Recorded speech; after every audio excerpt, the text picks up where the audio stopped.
जिल्ह्यातील 4 नगरपालिकेची निवडणूक यावेळी मोठ्या प्रमाणावर गाजणार असे संकेत आधीपासूनच मिळायला लागले आहेत। तर भंडाऱ्यात महायुतीमधील शिंदे सेना आणि भाजपामध्ये मागील काही दिवसांपासून टीका सुरू असल्याने त्याचे पडसाद येत्या निवडणुकीवर उमटण्याची दाट शक्यता आहे।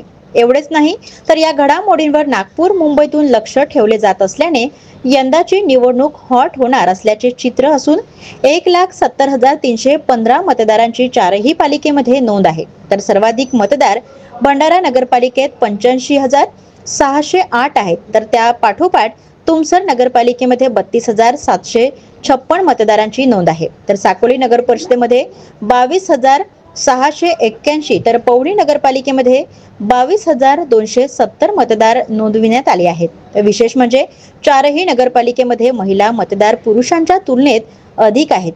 पुरुष मतदार 82,297 तर महिला मतदार 88,215 आहेत। तर जिल्ह्यातील चारही पालिकेच्या निवडणुकीत 108 जागांसाठी निवडणूक होणार असून कोण बाजी मारणार हे पाहणे महत्त्वाचे आहे।